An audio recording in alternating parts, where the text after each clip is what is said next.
Hello, good evening, everyone. Welcome back to another session of The Survivors, How I Survived My First Financial Crisis. In fact, we actually interview more people than just their first financial crisis. If you guys are hearing me, give me a thumbs up, because we are actually live on Zoom as well as FB Live. So thank you very much. We've got Subramaniam, Nakwidi, Nel, and Red Lim. Thanks for joining us. If you guys can help me, help us to share this FB Live, because we're also live on FB, right? Because truly, many people have feedback to me that they say that whatever that we are doing in this interview actually helps give a lot of inspiration and strength to people who are struggling right now.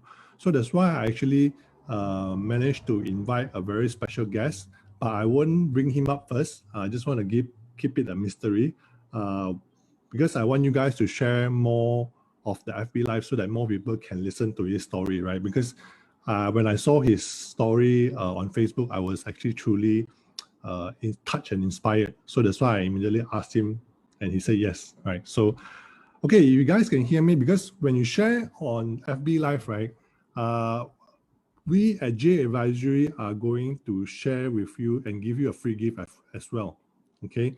For those who are listening for the first time, you may not know who is J Advisory and you may not know me. My name is Kaho and I'm the founder of J Advisory.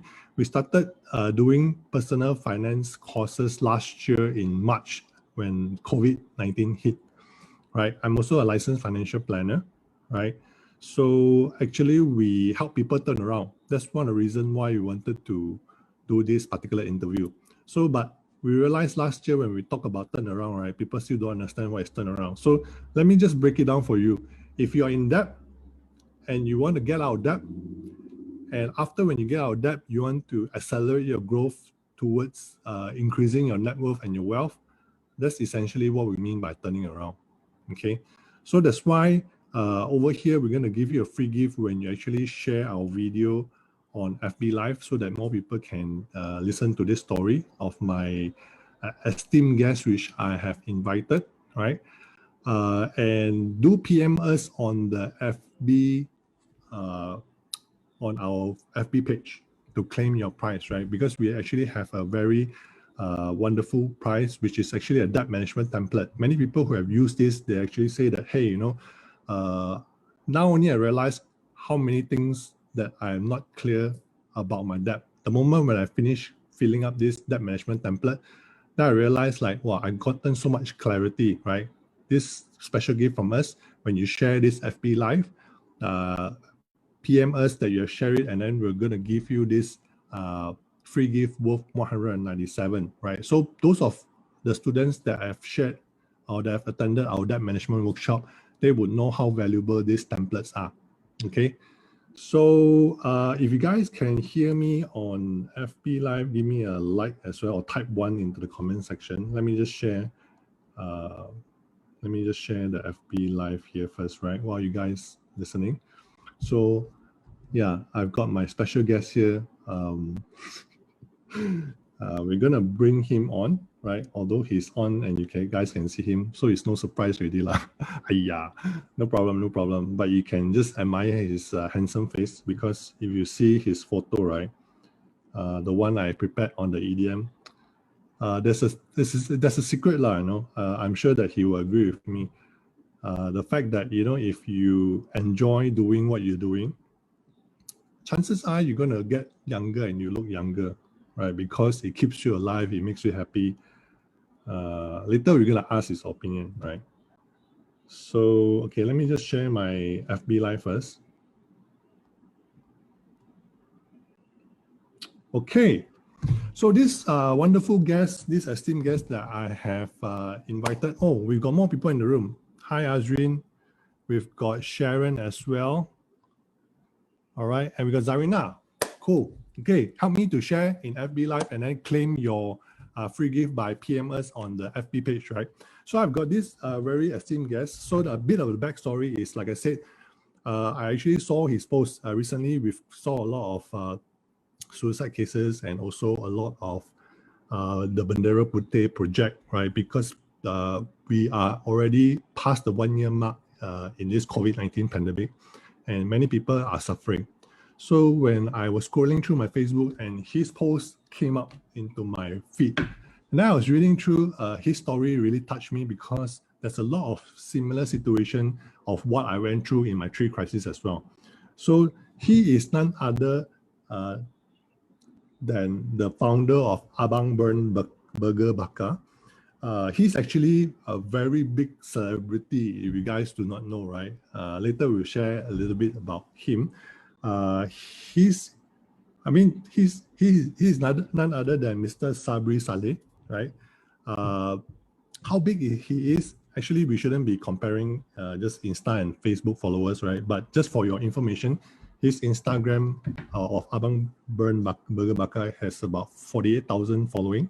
His FB has about 740,000 following. But I think what's more important here is he provides income opportunity as well as job opportunities for people who are struggling right now, right? Because I think his company as well does hire, because I think they're growing, and they also have been doing franchising, which is actually a very good opportunity for people who are switching from employees to self-employed or business, right? So can you all put your hands together? I know he can't listen, I know, but at least some virtual clap, right?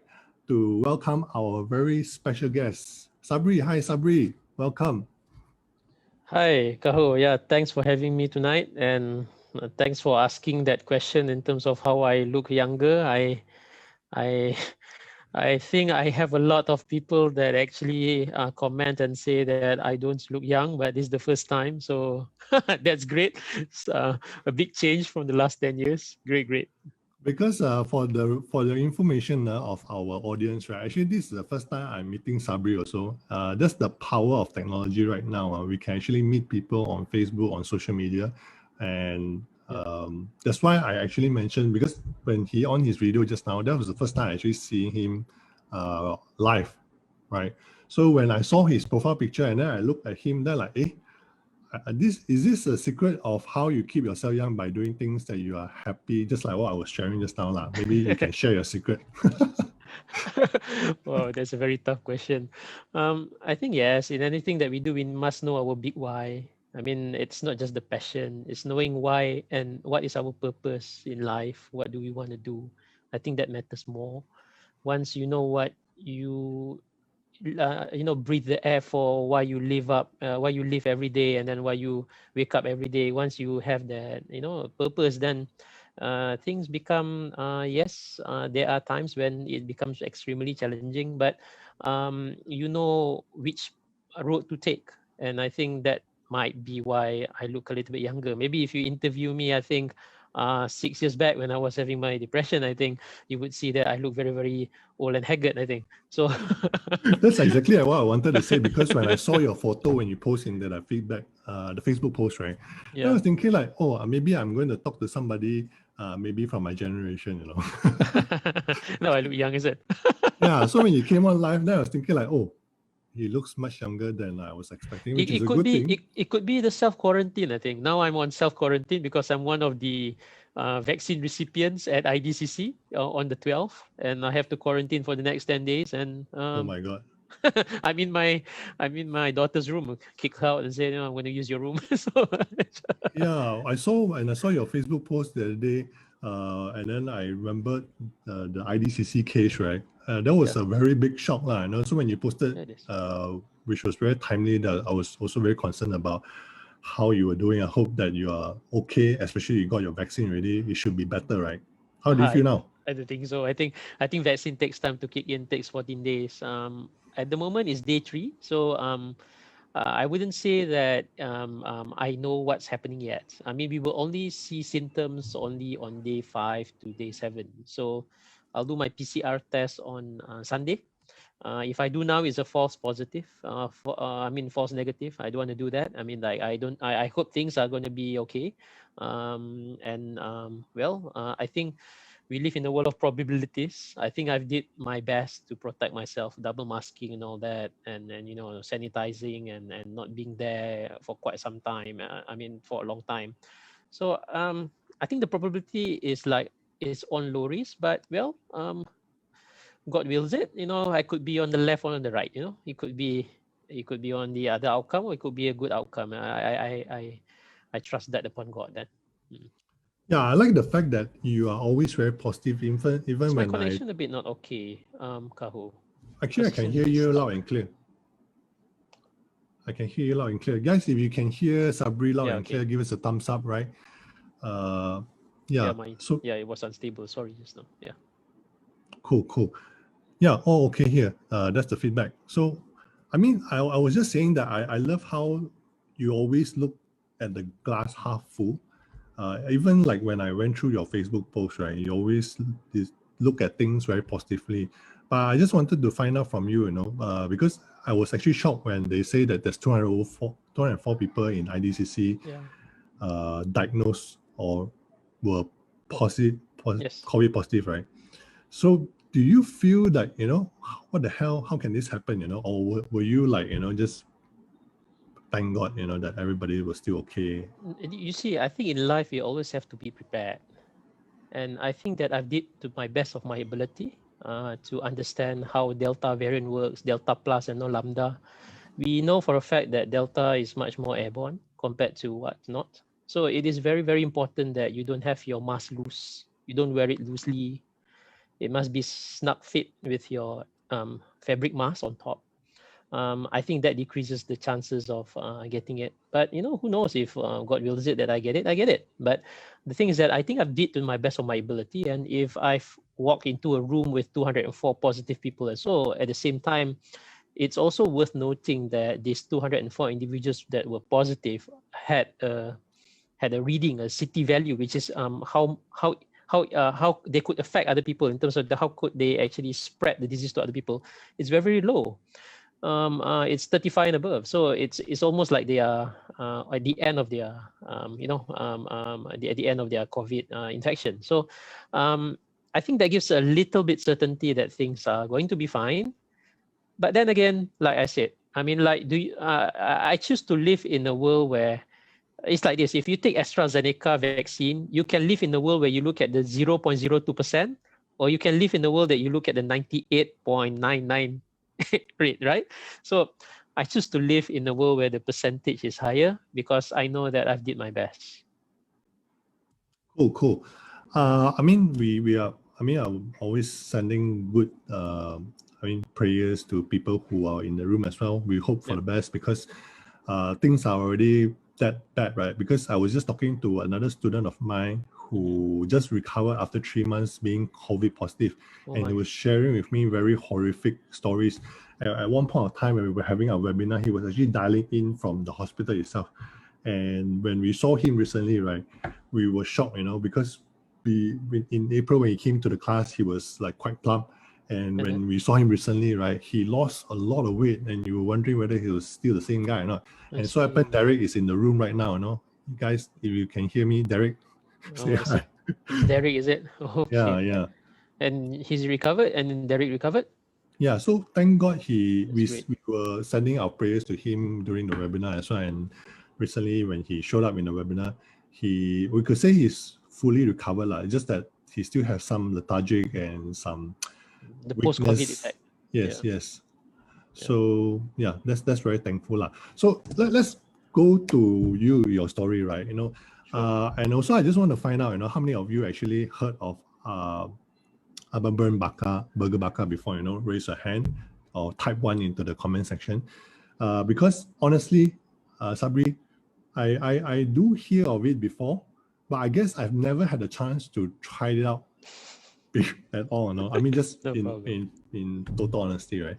But I think in that sense, when I saw your numbers, right, and like of how far you have gotten, I think one of the things that you do very well is that you have a very unique target market. I think you were targeting more of Malays and Muslim, right? That was before. Now we've already diversified that, and we are going to the casual dining market. Actually, we are gearing up. I mean, since last 2 years, we have been positioning ourselves as more like, we want to enter into the Nando's domain. but Nice. into the baka segment. So one of the restaurants that currently we haven't opened yet, but they actually finished renovating already, is at Eco Ardens in Setia Alam. So that restaurant is truly the one that we are pushing for. So we are moving into the M40 and T20 segment, Nice. and bit by bit, one by one. We don't want to do it like last time. We were too fast until we collapsed. Now we look at the fact that there is no baka champion. You can have grill champion, but you don't have baka champion. So we are aiming for that. Aiming for that quite strongly. We already have a lot of menus that we have already R&D and went from prototype to commercialization, just waiting to shoot. But now we can't shoot because of the COVID cases. So we are more like a cloud kitchen currently.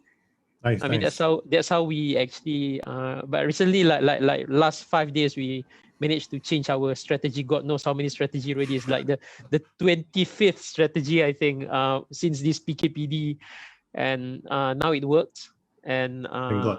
yeah, and we are back to almost 80 to 90% of our revenue before. Wow. Yep. Awesome. I mean, I love to interview you and maybe grill you a bit, like baka you a bit on the last 15 minutes, because I think a lot of people are also very curious, right? Sure. But I mean, I love the fact that you guys have pivoted and then started to target the M40 and T20. So maybe for the benefit of the audience, maybe for those who are still getting to know you, right? Sure. Maybe you can give us a background, before and then after, like how many outlets, how many staff do you guys have, etc., etc. All right. Okay, great. Hi everyone. My name is Sabrie. I'm actually the founder of Burger Bakar Abang Ben. So we specialize in the bakar delicacies. So when you say bakar, it could be, it's from ikan bakar to grill burgers to, we do the steak burgers, and we go as high as in the future biryani as well, biryani bakar. So I started my Fmb journey actually 1 year after I graduated. After I graduated, I was in an audit firm, and then I went into investment, into venture capital. Nice. And then subsequently, I told myself that I wanted to flip burgers, and my CEO at that time told me, what the hell are you thinking? And my mom was utterly disappointed. She was like, oh my God, because I was about to get the offer as an investment analyst at that time. That was back in 2009, and I chose that career, and she was quite disappointed. My wife to be at that time, and it's my wife now, when she visited the kedai daging in Saujana Impian, which is located beside a very wet market. Actually, she said, "Oh my God, what happened from the officers in that 5-star that great high grade officers in KL to there." And it's a I very big struggled difference, for right? quite some time. Yeah, it's a very big difference. Very big difference. I learned how to from calculating things and creating papers to writing papers to learning how to use the bone saw and lapah lembu and using all the knives. It's totally zero to me. It was really hard.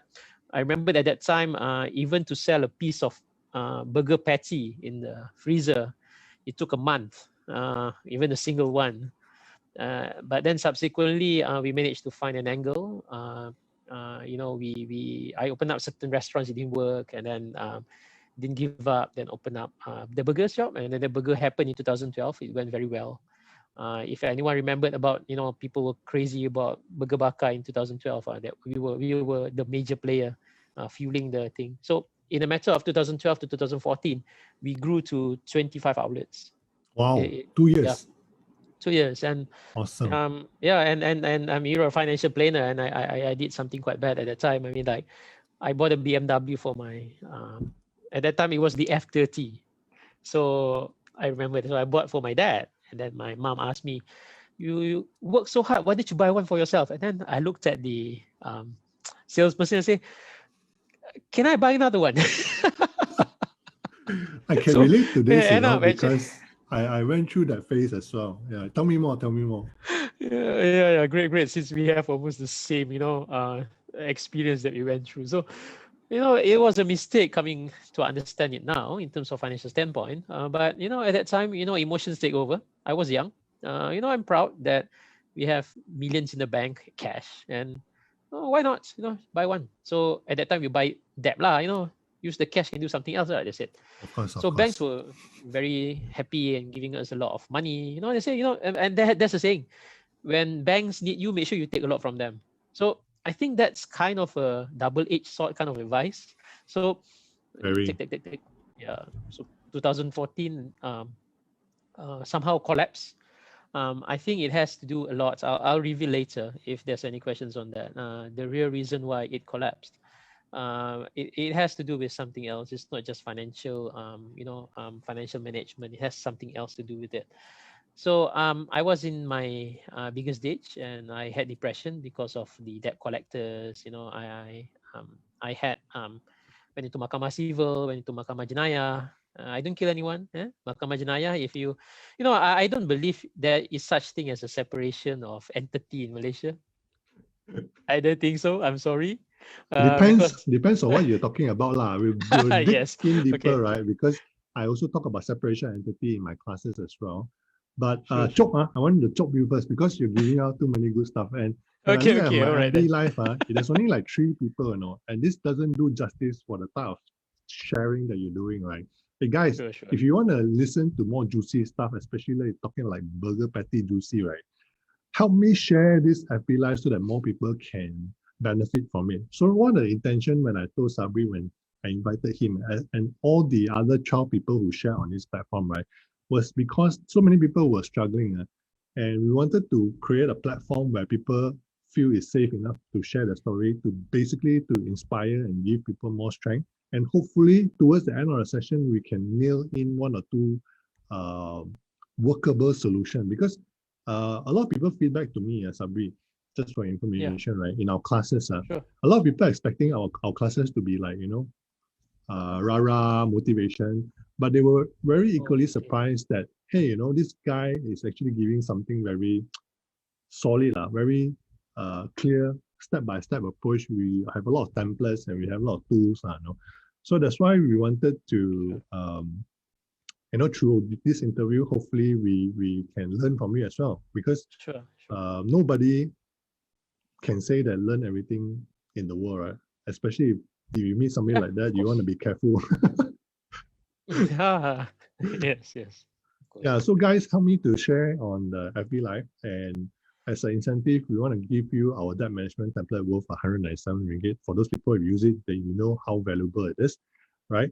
So coming back to Sabrie, right? Because when you share with me your background, actually I heard of Nando's founder, Chong Lin.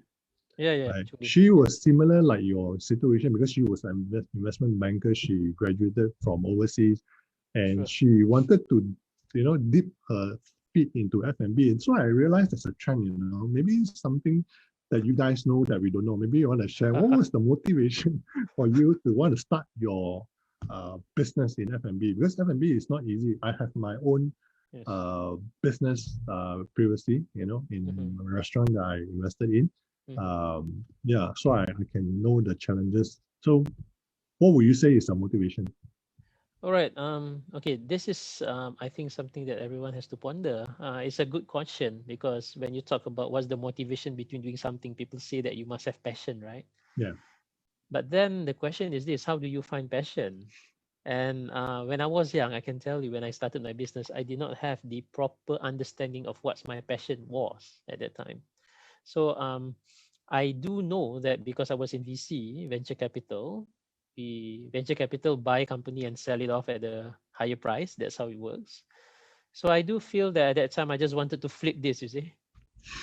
Yeah, I just had that feeling, it looks like the trend is going up. I should get in and then sell it to the next person that actually is interested on it. But then I think that's where like I told you, that's one of the reason why we actually fail as well. And passion is something very important, and to find purpose is actually, it's not difficult at all. I mean, when you know how to do it, it's so simple. It's just like that. And but if it's so hard, you can take years or even months that you can't even see. Why do I live for? What do I like? But you still have that question. I've been through that phase as well. But now, like for example, my team, I could nail down 3 things on what they really live for, their purpose, and so, oh, that's what I live for. And and and and like me, the reason why I do things is on 3 things. Number 1 is knowledge, love, and power. So when I say power, means it's not in terms of being powerful or Yeah, multi-powerful. I was about to No, ask you. Wow, that's a yeah, no, no. very powerful 3 things that you looking towards. Uh, yeah. Mine is like this. I have this kind of passion when it comes to understanding knowledge and uh, like teaching others, and that empowers that person.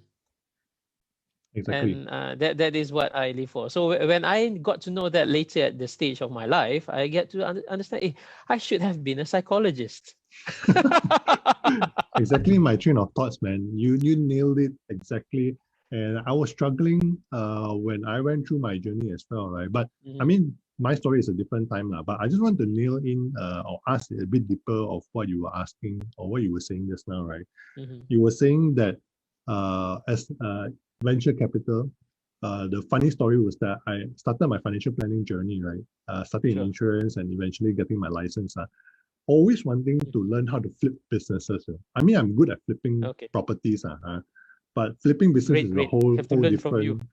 different market altogether, whole different playing field, right? So, but Yes. unfortunately, for those of you who wants to learn venture capital and how do you value businesses, actually financial planning is not the right career to venture in because it's a whole different ballgame. But what would you say is the thing? Because when you say you started the business wanting to flip it, and then you were talking about passion, do you fall in love with your business? That's why you eventually continue on? I think that's a very good question. And because when you said about that, did I actually feel that I have passion in my business? I would say truthfully no, because I think the topic here is resonating to that. How do I come up with out of my financial crisis, right? Yeah. So it doesn't that's one of the factor why businesses don't work when the leaders or the founder or even the general managers, the manager, do not have passion in what they do. So and it's not about don't have passion. It's about clarity. You see, that's the saying: clarity Exactly. trumps strategy. Correct? Or Exactly. clarity eats strategy for breakfast. Yeah. So when the apex leader is not even able to have clear understanding of what they live and breathe for, that is when businesses fail. It's Totally like can relate to a you. signal. Yep. So I think same common experience that we have together, right? But I just want to add on, because for our friends, especially who are still employees or they are trying to venture into a business, but having the transition from an employee towards a solopreneur, because I both of us walked that journey. So when we hear business owners talk about clarity, Trump strategy, right? We're thinking like, what the hell is this guy talking about? But as when I walk through this journey, then I realized, exactly what you're saying, because when we talk about clarity, are you crystal clear in terms of what you really, the business that you're trying to develop, or what is it as a leader that you're trying to lead your people to? It's easier said than done. I think that's what I was trying to say. Are you asking is that now or previously? I mean that question. In fact, that's the same thing that I'm constantly asking myself, to get the crystal clear clarity, right? I just wanted to explain it to the audience because you said it very simple. That's why you're getting the results. But it's not something simple that you've gotten within like a 3 months time. It's essentially throughout your journey. Am I right to say that? Yes, that's correct. Very true. Yeah, so that's why I just wanted to explain to So the audience your journey, right? Understood. Yeah, it's really having gone through that pain, and that's why I wanted to interview you, and hopefully going into the gist and the juice of it. Well, let's make it juicy then. Yeah. So continuing from your story, Right. Sabrie, what was the trigger point? I mean, normally whenever there's a crisis, there has to be a trigger point, right?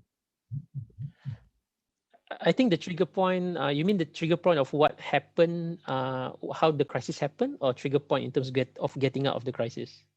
The trigger point of the Which one? crisis happening. I'm sure Crisis that, happening. yeah, the problem I see. happened already, and then suddenly there was a trigger. Yeah, maybe you can share with us. I can list down very easily. You can see a lot of organizations that are case like this. When we run a business, we are resource constrained in a way that you cannot compare running a government-led organization and running a business. Okay, government-led organization, although it's hard because there's a lot of politics, it's not easy at all. But there is one thing: you always have Big Papa to save you. Yes. Right? Businesses, you don't have Big Papa to save you, but you don't have much politics as bad, except if you're a very big corporate organization, then it's almost similar. So I think the trigger point is always number one, leadership. Leadership is always the reason why a company fails to reach their objective. I mean, the objective is simple. It's actually to accumulate wealth for the shareholders, and at the same time also for the people, which is serving the organization. So, but if the leaders are unclear of what they want to do in terms of how to achieve that objective, and they are distracted in their hearts in terms of, I'm not sure whether we can do it, I think that we should look more at problems, or maybe I should play politics more so that I can get in my boss's favor, or maybe we should play politics so that I can actually reach the top, because being a CEO matters more than the company. That is when there will be trouble. And you can see signs of trouble in almost this kind of symptoms quite apparent in SMEs. You have, for example, like bosses, treating employees like not slaves, I would say dispensable individuals. Dispensable For example, objects, dispensable objects. Like, if you don't want to work, get out. Or maybe like, for example, it's like this. Very easy. If you see a leader complains about, it's so hard to get staff nowadays. You know what's wrong? It's not the people out there. It is him, because he's not clear of his culture. Exactly. If he's not clear of his company's culture, definitely he don't know who to hire. You don't know who you're hiring because you don't have a parameter. You don't even know what is your culture. So whoever comes into your company, there's no one that will be the right fit. And when there's no one that will be the right fit, then how are you going to perform? Because business is a team game. So that was what happened to, I would say, back in 2014. I was a very bad leader. What did I do? For example, if my staff is late by a minute, you'll get an automatic warning letter. Wow. Yeah, no, there's no compromise on that. Regardless, if you are late without any valid reason, and it's just automatic warning letter. It sounds like me, man. Those days. Sounds like we are having a common journey here. And to make it even worse, when we grow very fast, I was not equipped to understand how to build the company's culture. There was this one very, very weird thing. There was a group of university students. They came to my organization and they said they want to interview me. Biasalah, they will come and interview you, right? Yeah. So they were interviewing something about HR. So they will interview me, and I will tell them, okay, this is what we do. So, as a boss, you're very proud of your organization. Exactly. So say this one, that, blah, blah, blah, blah, blah. Yeah. And when the students interview the employees, and when I got the results, they say, Encik Sabrie rasa tak payah tunjuk lah result ni, tapi ni apa jadi sebenarnya. So when you hear about it, it's like, oh my God, the gap is so large. Yeah, and there's a disconnect. Yeah, there's a disconnection totally. And I think that doesn't, for example, we don't need to look far. We can look at how I'm sorry, this is not politics, but you can look at our government, for example, they have certain big teams. For example, Azmin Ali say about whole of society approach, that kind of strategy. But if you go on the frontliners and you talk, why are we not doing whole of society? What is whole of society? No one knows. You understand what I mean? Because there's a macro view and there's a micro thing that people are doing, which is. But the leader's job is to ensure that he could connect the dots for each level from the macro to the micro, and everyone understands their role. So this is where I think when that leader is not able to do that, regardless of how good your strategy is in terms of funding, in terms of how good you can raise capital through VC or angel investors, PE, how good you are in terms of how you write your, your business plan, how good you can convince your investors. At the end, you will still meet the same fate. Cool. Let me just ask a bit more in detail. I hope you don't mind, Sabrie, because Sure. I totally can relate to you. I think because we came from a big corporate, and then eventually when we start our own business, we try to, because culture is something we automatically take for granted, right? And Yes, we yes. assume that the new company that we build will have the same culture, right? But just to take it a step back in terms of, like, when in 2014, when you mentioned you had a very big team, you grew very fast. Within 2 years, you grew to 25 different outlets, right?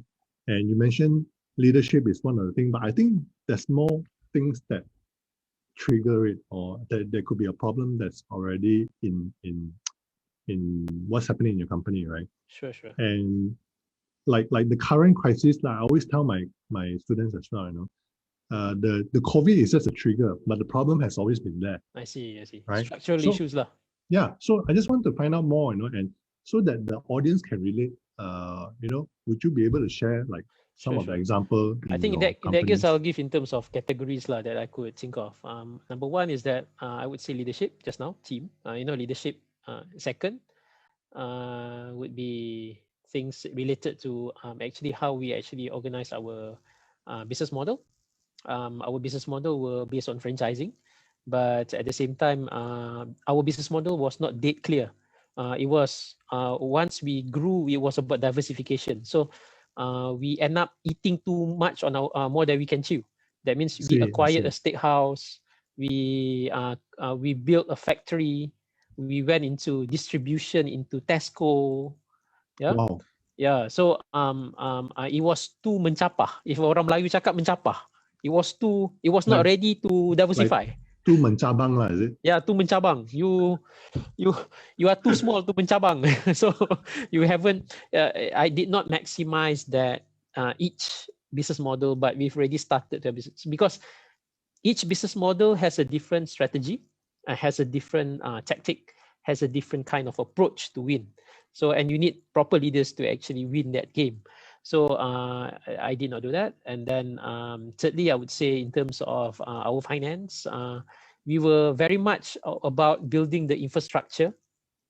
It was, again, it was like a VC game for me, which is wrong because you don't have VC backing. We were saying that we should invest more on infrastructure. For example, like things like kilang, getting GMP, getting halal, all those kind of certs which are extremely expensive. I remember our blast freezer cost us 300,000. Our burger machine is a cost of a Ferrari. So people ask, you have a Ferrari? Yes, I do have. You look at inside the kilang, that's my Ferrari. So but all these things are wrong because in a way it's not optimized. Again, it's not optimized. So all these structure issues when a crisis comes, for example, number 4 is that what crisis? Number 4 was the main trigger, not the main trigger. It was the trigger that allowed all the other triggers to happen to make the company fail. It was about marketing.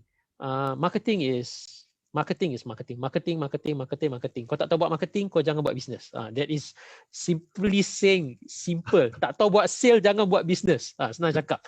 Regardless whether you are proficient in corporate finance, whether you are proficient in accounting, it doesn't matter. You don't know how to sell, you will have trouble.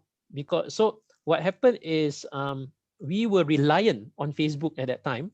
Facebook was like a big highway. We were, you imagine a highway where there's an R&R and we are the only shop.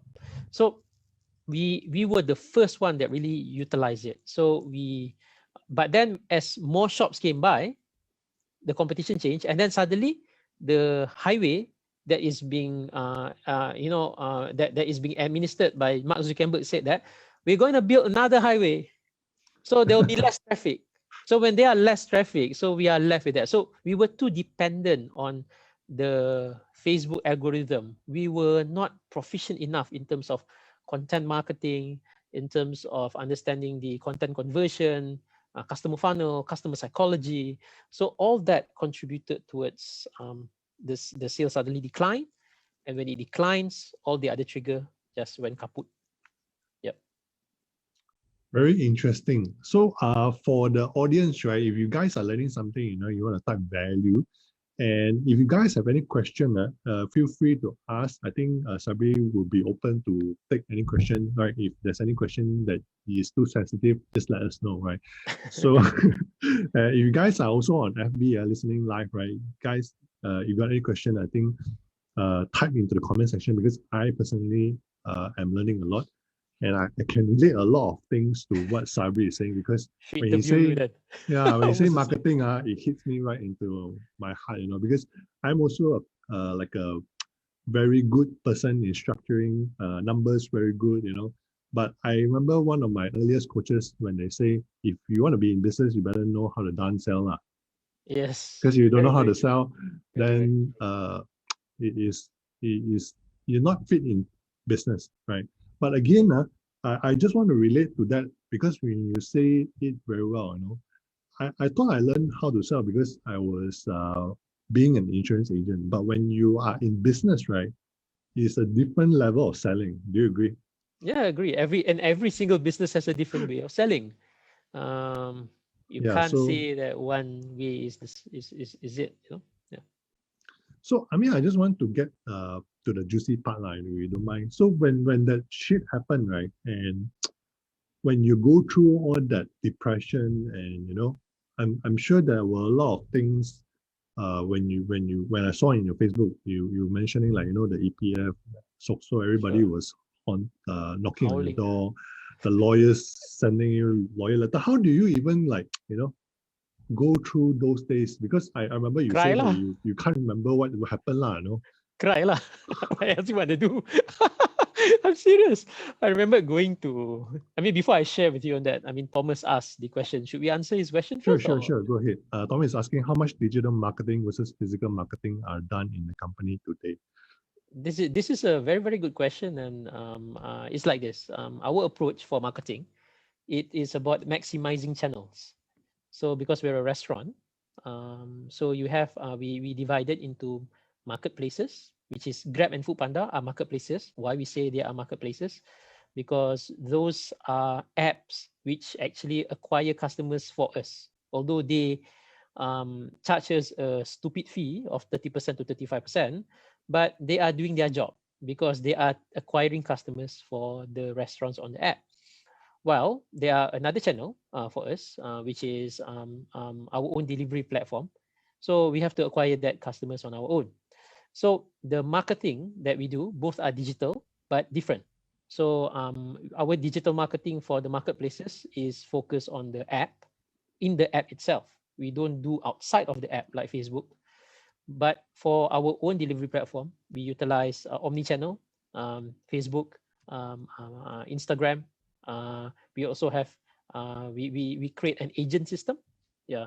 So for the walk-in, it's very much based on local marketing, which is physical, but it is based on the relationships between organizations like Tadika, right? All those kind of bomber, police, that kind of. It's a different kind of marketing. Yeah. So let me just get it straight, because my colleague just now was asking me, actually, Abang Burn Burger Bakar, is it like a kiosk or is it like a restaurant? Because I think there's so many different versions, right? Just want to find out as well, Sabrie. Sure. Abang Burn is when we started 2012, 2014, the model for franchising was always a kiosk come restaurant base. So it's a big kiosk. It's not like kiosk that you see in Ramli or whatnot. It's a big kiosk, like 300 square feet. But still is a kiosk. So it's just like when I open when I mentioned in our opening just now that I was focusing on casual dining. Now we are going on the casual dining concept. So in the future, we will see us propping up into malls and everything. Although they say malls are not a good place to be, I beg to differ. I think that once when like Spanish flu, we managed to combat it and whatnot. So basically, I think I have certainty that we will get back to our lives and foot traffic will still be in the malls. For So sure, for we sure. want to go back there. Aeon have also contacted us, and we want to go into Aeon, but not now. Yeah. Nice. Because when the follow-up question to this was because you mentioned you actually have omni-channel. Omni-channel meaning to say offline as well as online, right? Yes, And then correct. you mentioned about FB and Insta being the digital marketing part, and then you got your Grab and Food Panda, which is also similarly, they help you to do the marketing as well. Yes. And then you mentioned one very interesting point, which recently I went into another FB live channel. They were asking this question as well. Okay. You're talking about agent system, right? Oh, Agent, yeah, yeah. agent system is similar like what we talk about, the sort of like the MLM. Is it something like that? Yeah, Or if you are used to the concept of I mean, if you joined Amway before, have you Amway or Causeway or whatnot? yeah, So it's almost similar, but it's not the same. Why I say that is because when you say about agent system, you could use affiliates, yes, you could use a distributor agent system. You could go for multi-layer, multi-level marketing.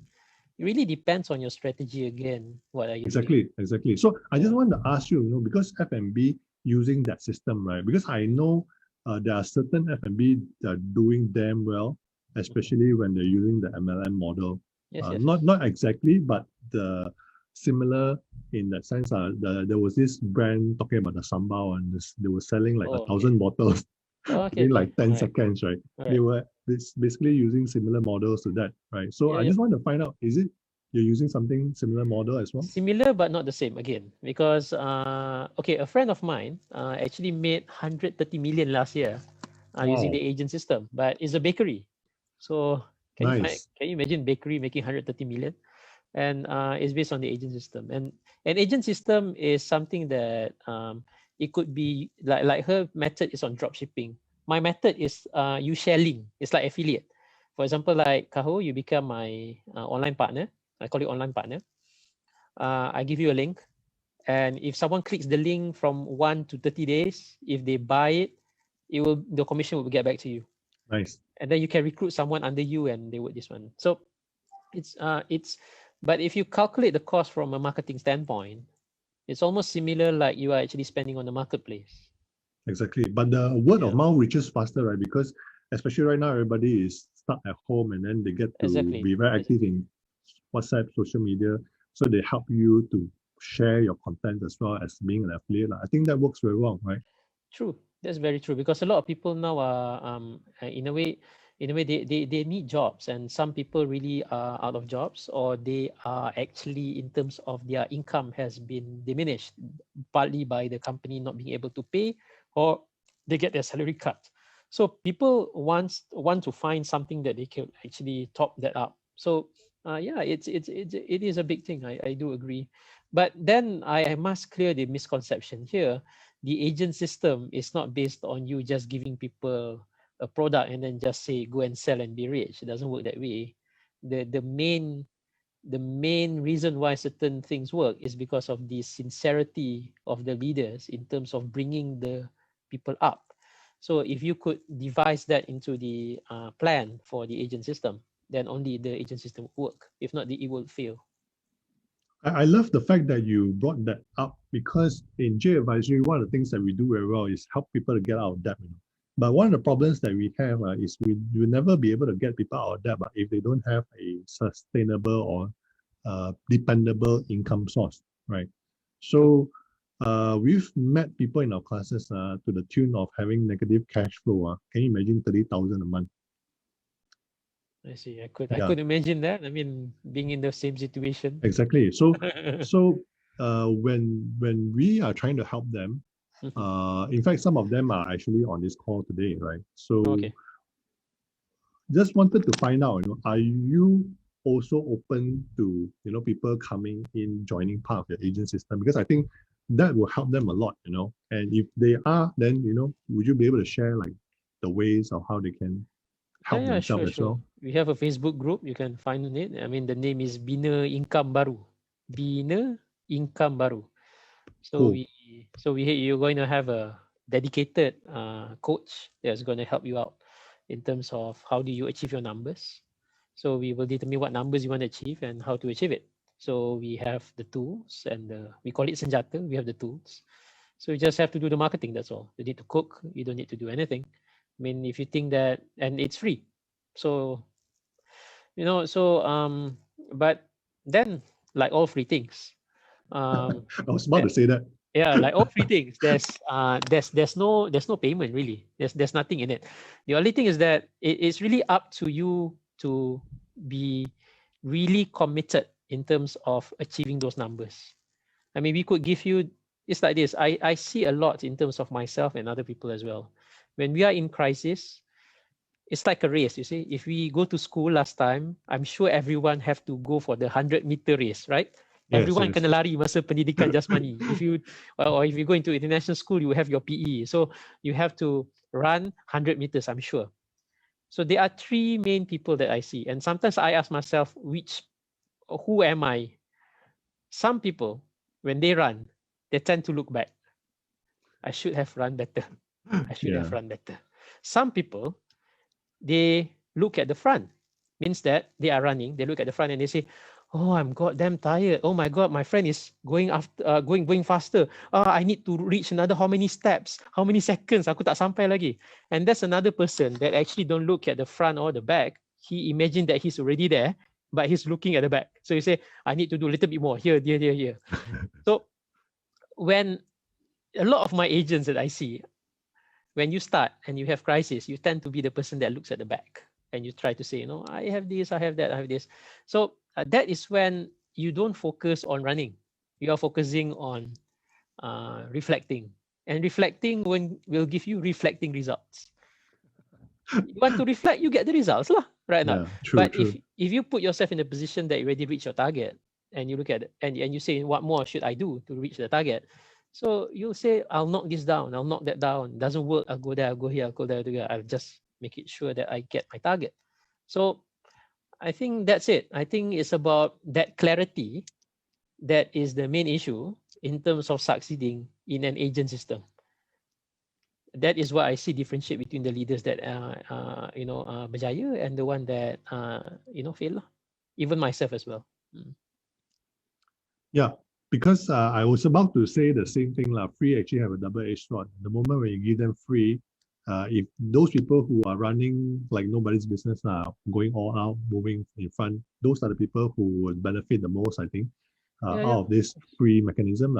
But those people who are still reflecting, thinking whether should I go into this, and free doesn't really give them that push, because I think some people actually work better when they have a commitment that they need to put up for. I think then everyone, they run faster. Everyone has to be committed. That's why we ask, why do you want to do this? It's the same thing that I ask my staff.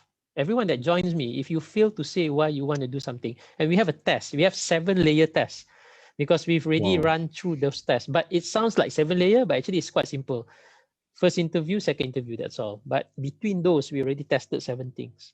Because we want to get someone who is driven, someone who is motivated. And I've seen, for example, I tell you, I've just recently employed a fresh graduate. She was recruited after senior people also recruited for that job, and there were like 30 to 40 applicants. She lulus each test. And when she started working, of course, I have to coach her a bit, but I coached her for a week. She managed to do something that I coached someone else for 2 years. Nice. The performance. So it's like I was asking myself, oh my God, since have I wasted my time all along? Because we understood the culture of the company, what we want to do then here. So we have our own parameters of how to hire. So I think it's this, when you have someone committed and you can measure that commitment from someone, you already know, because you can have someone who is rich, you can have someone who is poor, you can have someone who is average. All of them have different commitment mindset when it comes to certain things. So an indication of success doesn't mean that you have to be poor or average or rich. It's the level of commitment that you have. I think that is the reason why someone can pull through. Financial crisis ke tak financial crisis, I think it's about that. Lovely. Actually, we are running out of time, but really there's so much things to talk about, right? But if you guys are learning something so far, you want to type value into the comment box. And especially for those of you who are running all the way out, and you're looking for opportunity, I think we're very grateful for Sabrie to be able to share this opportunity for us. What's the Facebook group again? Bina income baru. You Bina can find, Income Baru. So you Bina guys income baru should check bersama that Abang. out. Yeah. Yeah. You guys should check that out, because I think for those of you who are struggling, that's one of the things that we want to, besides giving you practical steps, we also need to give you opportunities as well, right? So I'm very grateful that Sabrie actually offered that opportunity. But going back into that, because a lot of people are still in that mode, right? The depression mode. Sure. And I want to nail down some of the things for you to be able to share with the audience here as well. Because you went through that depression, you succeed and survive, and eventually rebuild your whole business again. Not many people have the tenacity and the grit. So what would you say would be the things that pull you through, maybe if you can share with us. I think number one is to be able to, if you can't find your passion, you have to have importance. And this importance must be in the form of, it could be either you, your family. For example, you wouldn't want to disappoint yourself, you wouldn't want to disappoint your family. Or maybe the importance could be your daughter, like me, my daughter and my wife, and it could be your parents. You must have something to hold on to. So that importance is number one. Once you have that importance, then you know why you fight. If you don't have anything important in your life, and this is where I think that a lot of people in depression has an issue. It is when the problem is the importance. The focus. Yeah, the focus. So the focus about what's important is the problem.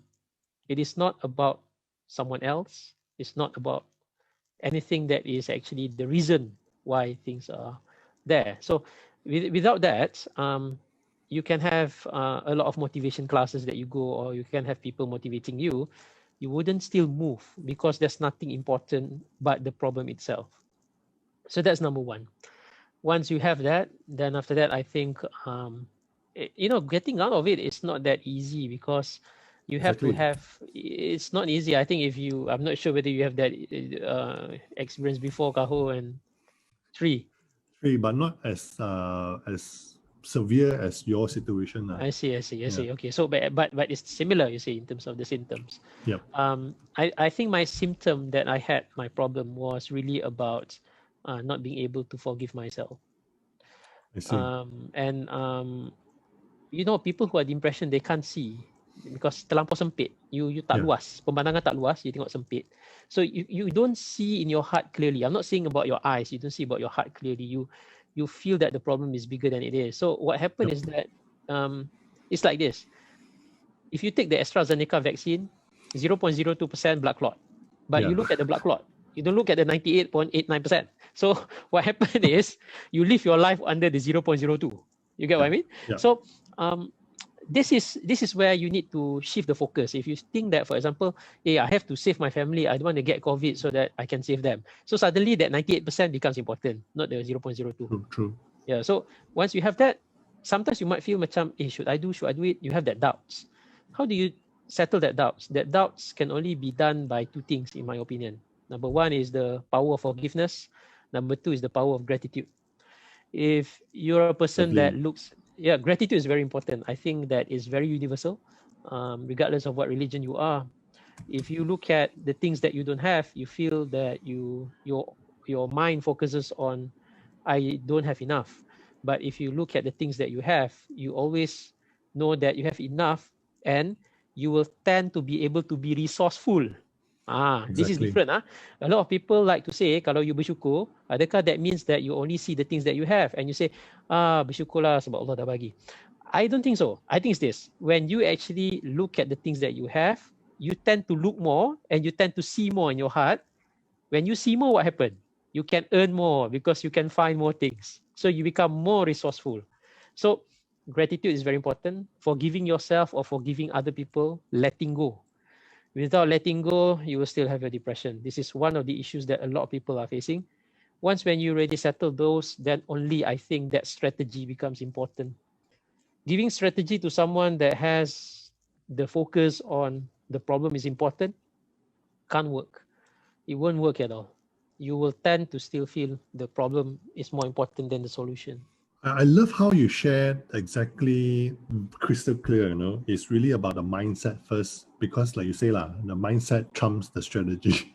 No point Yes. giving the strategy to somebody who cannot forgive themselves and they continue to look at the problem. But I can I ask you this very sensitive question? Sure. Sure, go. Because I just want to, represent the audience, because maybe they have this question that they want to ask you, but they're also shy and then they're very depressed. They don't know how to ask you. Going back, during that deepest and darkest hour when you were just, I saw that photo, it resonated with me, because I think one of the strength or the focus that you were focusing on was your daughter. I think you mentioned many times, Sure. right? Yes, that's true. How do you, given all that problems, all that, the whole situation weighing on you, right? And you were saying that you were trying to shift your focus on the problem. Instead of focusing on the problem, you were trying to focus on the solution of it, right? Will you be able to tell us, like, how do you do it? I mean, okay, sure. Can. I'll share my journey lah. I think on that. When I remembered when things were so bad that we only had puluh ringgit in the bank and we couldn't make things work. And at that time, I remembered my admin exec. Her name was Kak No, and then she told me, bos balik lah. Sebab bos ada lagi semua orang risau. Why? If you don't go back, then they don't go back. My face was pitch black.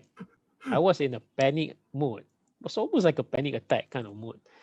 I fear getting into my office because I knew that the debt collectors are coming all the time, and I just couldn't cut it, and then when I went back home and I looked at my daughter, and then I told myself, I wouldn't want her to grow up knowing that her father give up. So I told myself that, hey, things are hard. Rumah sewa kena tendang, lepas surat merah, lepas tu I remembered we were sponsored by the government for the packaging punya grant. So we had a meeting dekat Kota Kinabalu. And I went and I met up with a friend of mine, and I remembered when one of the debt collectors said that they were going to, because they called me non-stop, even this minute call, because at that time, a lot of banks, all keep on calling. So at that time, I haven't consolidated my debt set. Yeah. For your information, guys, I'm in AKPK. So I mean, like, not trying to be proud about it, but just letting you know that things were that bad that I had to go that route. So what happened was I cried in front of I just broke down. I cried in front of my wife at that time, and I told her, I just can't do it. I just think I want to declare bankrupt. I just can't do it. Is this how it is in my life? I'm a failure. But then when I remembered my wife and I remembered my daughter, I know that it's important. I have to fight for them. It's already painful.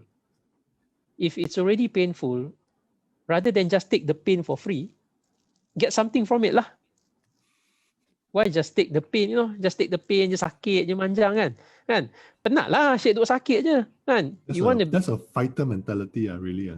Yeah, you want to be able to, if you feel that, are we lagging a bit in my Zoom? We can hear you loud and clear. It's just the video a bit laggy, but we can hear you. Don't worry. Continue, please. Yeah, could be my daughter is playing Roblox or maybe my connection.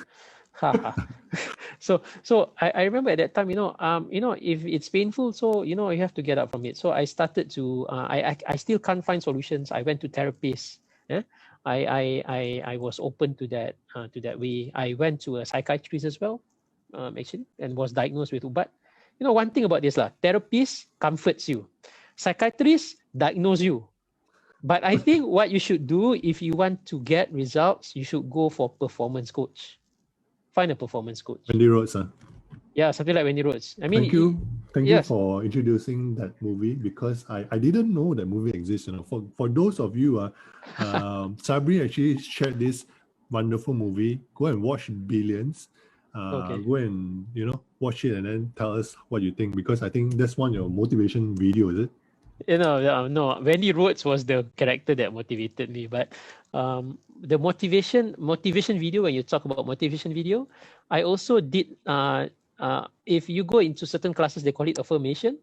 I actually go through YouTube and then Google up motivation video. I used to listen to a lot of motivation video, trying to gist, what kind of things to work.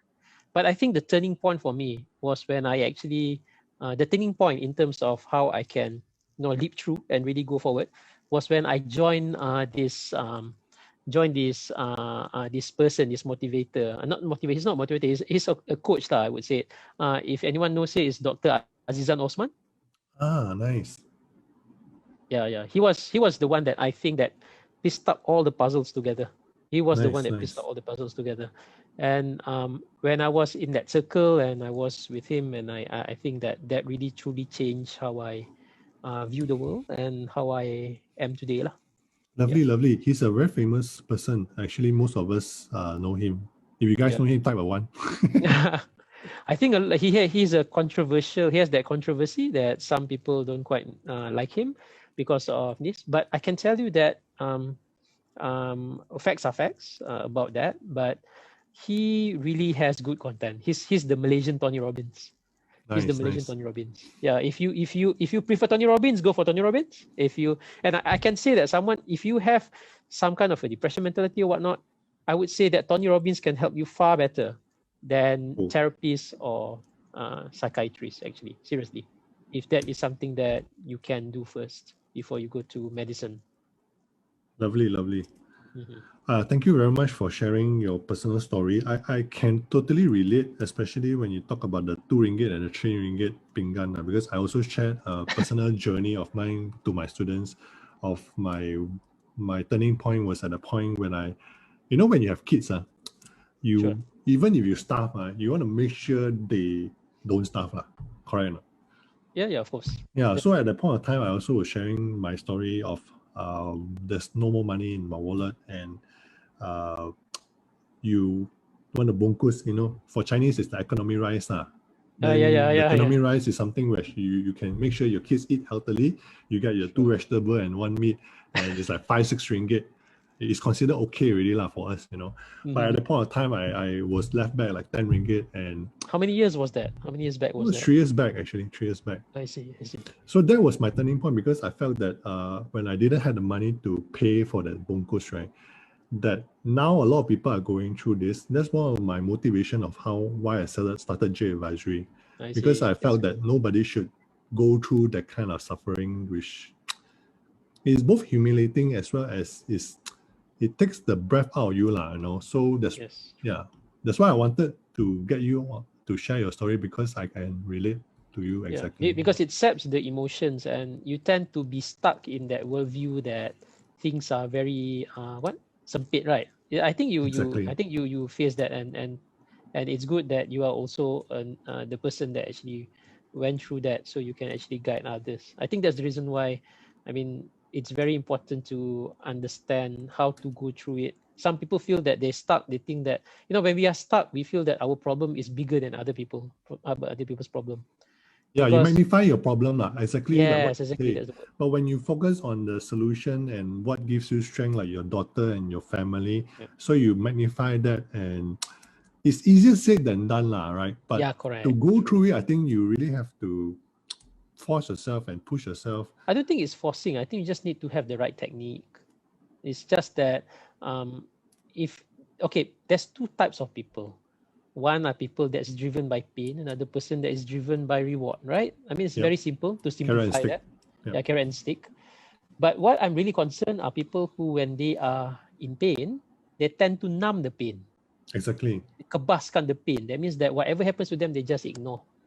It's better, if you have depression, or you have that kind of hardships that you have now, and you feel the pain and you want to get out from it, that is a really good signal. It is the beginning of you flourishing, because you feel that things are bad and you want to get out from it. Yep. If you numb the pain, because I see some people as well, they numb the pain, you have to unnumb it. and feel it. And then baru you boleh gerak. So it's even harder. So I think that, if you feel painful because things are hard, it is a good sign because you are trying your ways to get out from it. Yeah, so I hope you guys are learning something. We definitely went past our time, but we truly appreciate Sabrie's time over here. Maybe we just take another 10 minutes to finish up today's session, because I truly want to respect your time, Sabrie, and I also invite you for 1 hour. And we also want to respect the audience time, because I'm on self-quarantine at the moment, so fine. Okay. Yeah, because we've got more juicy things that I want to ask Sabrie. In case you guys have questions, please type your question under the chat and also on the comment box, because I think this is something which we all also eager to find out, because you went through your toughest time, right? And then just now when we started the interview, you mentioned that you guys, because of the experience in COVID, right now you are already almost back to 80 to 90% of your revenue, right? 80%, yeah. Yeah, that's fantastic. That's a beacon of hope for many of us who are still looking for answers. To be very honest, even like for us, J Advisory, we're still searching for the right strategy and getting the clarity, just like exactly what you were saying, Mm-hmm. So, if there's like one thing or three things that you can share with us, like towards your journey of, starting from COVID, because you're adapting so many different times, right? Especially Fmb is one of the hardest hit as well. Yep. And especially going towards the M40 and the T20 segment, right? Yep. Would you be able to share with us? I mean, if it's not a trade secret lah. No, it's not a trade secret. I think anyone can share that. I mean, my friends in Fmb also can share that. No problem. I think if you talk about specifically to the question that you said about questions on the answers, okay, just to make it more snappy, during PKPD, which is the current PKP, the third version that just recently happened, I would say that our sales dropped to as much as 70% to 80%. And at that time, you can imagine going through cycles from PKP, jatuh, recover. I think everyone has the same experience. But after the first PKP, it really dawned upon me that my team, in terms of who the leaders are, our culture is extremely important. So after the first PKP, we grew by 2.5 times. The first PKP as in from last year, year, March until September, right? Yeah, that means March until May, right? Immediately after that, we grew by 2.5 times. Yes, you can say that there are factors in terms of moratorium or whatnot, but we managed to actually, even post moratorium or whatnot, we managed to maintain the same momentum. So we were doing quite good. So basically, when you are in a deep ditch, what happened is that you would definitely have more liabilities that you need to cover back, right? So we did our best to cover back, but this time around it hit us real hard. I did prepare a lot to ensure that our business model we can easily switch. So for example, like in January when there was another PKP in Klang Valley, we easily switch our sales from walk-in to delivery, but almost have the same amount. Of course, a little bit lower margin because it's not walk-in, but we managed to switch. But the next PKP is really, really bad. So I think it's this. Number one is about acceptance.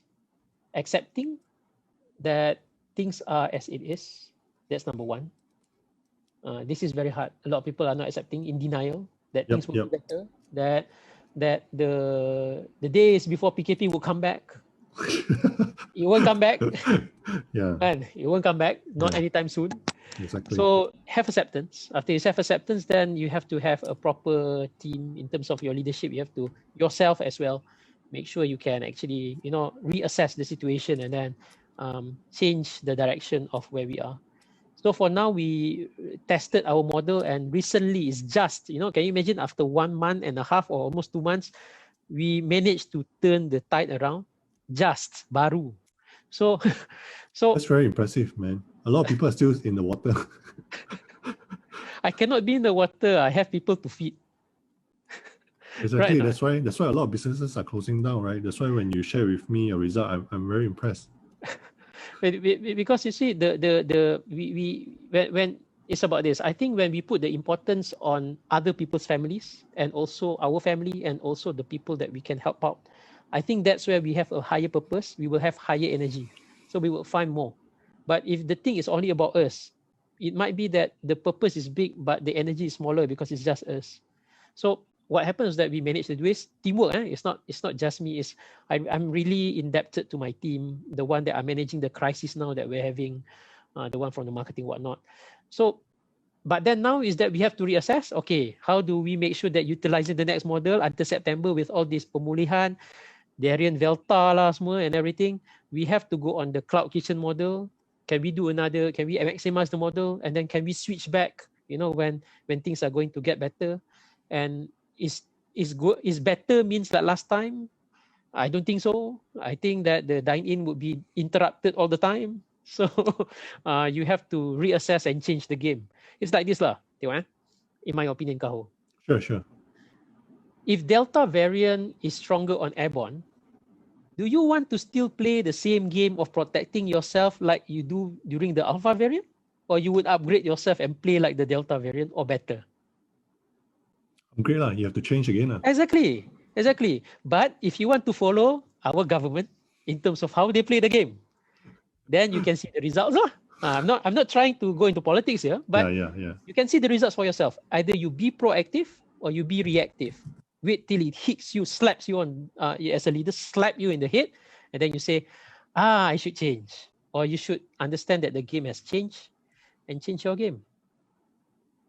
So if you don't mind me asking, because I'm sure that many of the audience are also curious, what is that practical steps that you guys are doing that you manage to test, eventually getting your 70 to 80% revenue back? I know different business will be different, but I mean, if it's not Fmb lah. Yeah, if it's not too secretive to share, no, nothing. We would love to learn from you. I think if you're in the Fmb, what you can do now is that you have to understand that people are dining in their own homes. Yes. Consumer confidence is at an all-time low. Yep. Means that when the consumer confidence, how you want to know whether consumer confidence is bad or whatnot, you look at McDonald's. If they start to play discount, kau tahulah sebenarnya people don't want to spend, so they have to maximize people spending. Yep. What you can do is that if you're an Fmb in terms of restaurant, you should maximize the channels. A friend of mine, which is Azim, he had his own restaurant. It dawned on me when he said, you must maximize your platforms. So I think that if you're in Foodpanda, maximize the platform, create new menus that people from a lot of spectrum, from kids to the elderly, can consume. And then more inclusive, right? More inclusive, because you have to try to maximize the market, because the market is too soft. So, and then participate in the marketing in the app, regardless whether you're Foodpanda or Grab. Increase your digital marketing presence. If you do organic, means that you are posting content on your feed or your story. Make it much more versatile. Utilize zero cost marketing. If you heard this before, I think definitely you have. Zero cost marketing is like you post on Facebook group. Don't do it once. Do it in terms of every day, 10 groups in the morning, and repeat that 5 times in a day.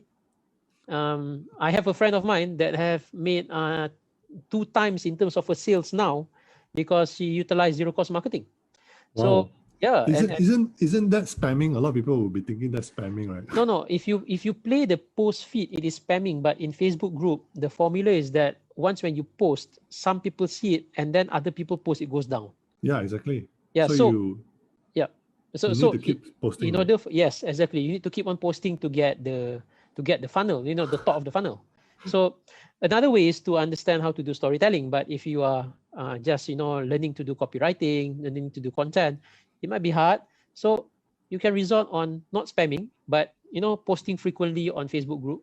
But if you do it once in a day and then you expect sales to come, I think that's ridiculous lah. Yeah. Very hard. You drown in the sea of contents. Yeah, and then you say, why my sales tak ada? You tak pandai buat teknik betul, sebab tu jadi macam tu. So I'm sure that if you sell even anything today, if you do on Facebook groups you can find rumah-rumah taman, like if you stay in Ampang, kawasan delivery Ampang, for example, and then you do that 10 times in the morning and then repeat that 5 times, I'm sure that you get a lot of sales lah already.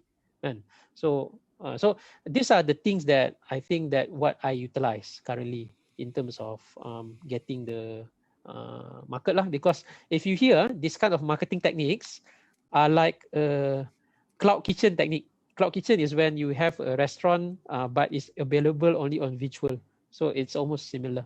Yeah. Yep, okay, I hope that helps lah for who is in restaurant. Definitely. I'm very grateful for that honest sharing, because some people actually use that technique, but they are not sure whether they are spamming or whether they are borderline in invisibility lah. Because like you post one time, then you get lost, right? Then they're thinking like, what's wrong with my marketing?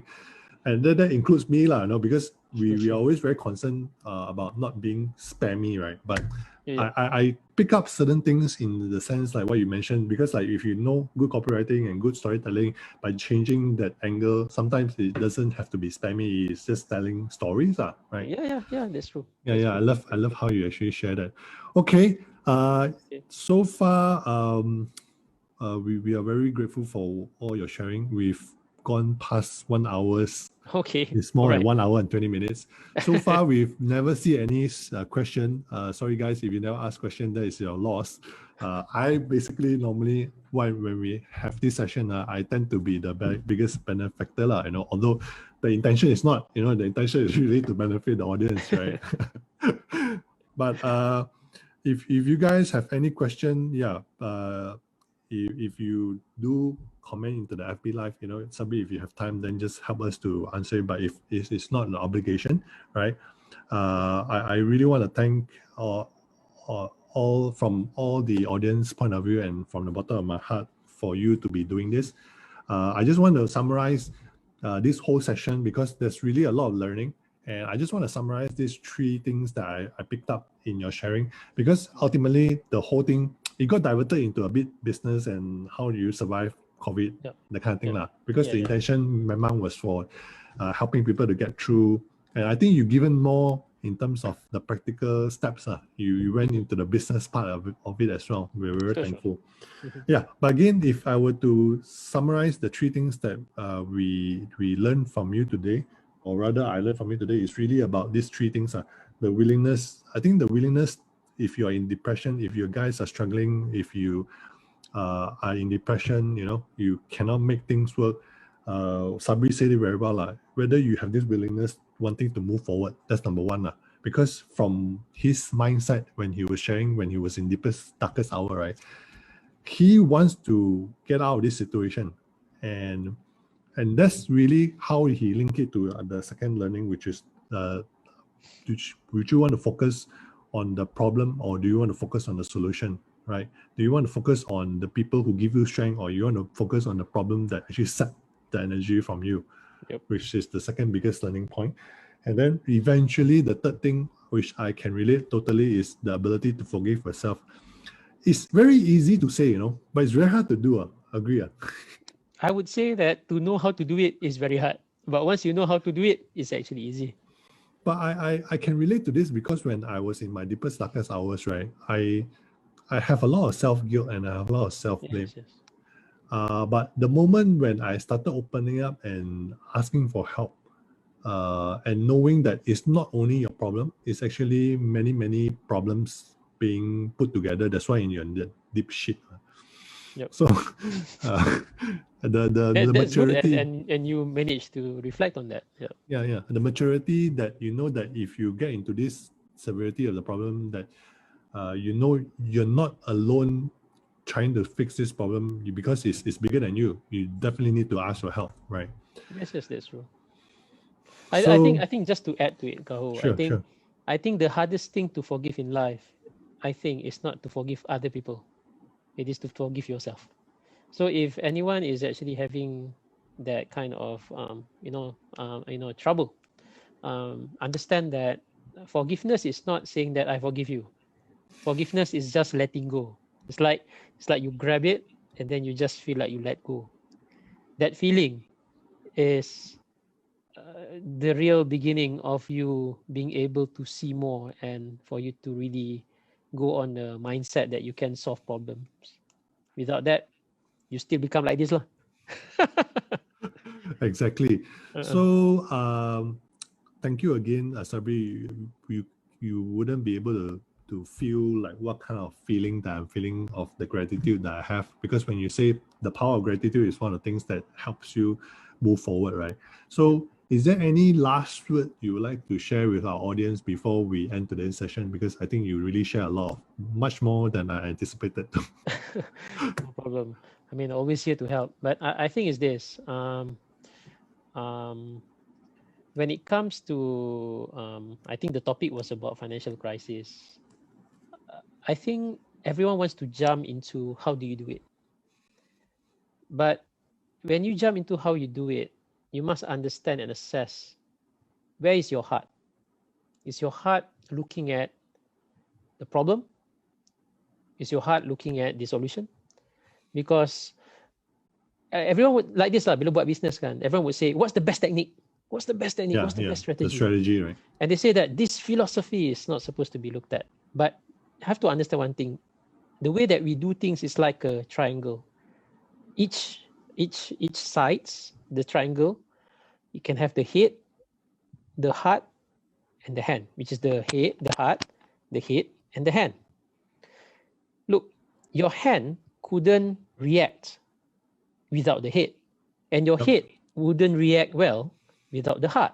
True. So if your heart rasa kacau bilau, your heart, your hati, your head akan kacau bilau.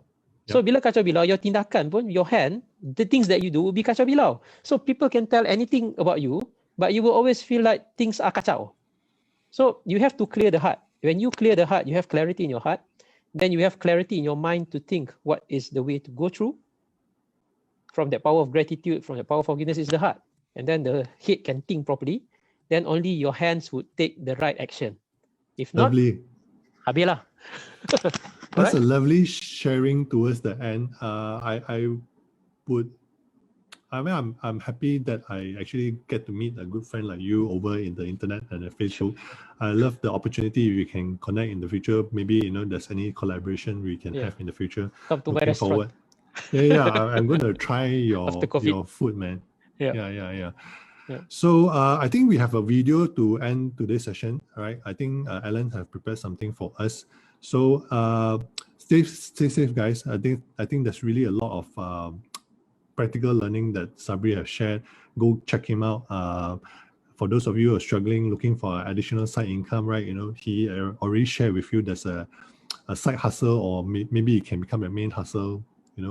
So I also have a lot of people PM me after that post. So like all kinds of things that they feel and they have. So I mean, like, if you have anything, just tell lah. If I can guide, I guide lah. Yeah, I'm sure. Yeah, people look for you for inspiration and strength, ma. So that's why I wanted to invite you to spread that energy. Yeah. Sure. Good to Thank know. you so much. Thank you, Kau. Take care, guys. Stay strong. Okay, thank you. Bye-bye. Bye-bye.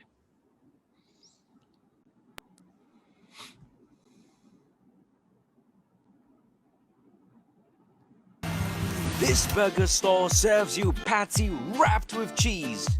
It is so cheesy and yummy.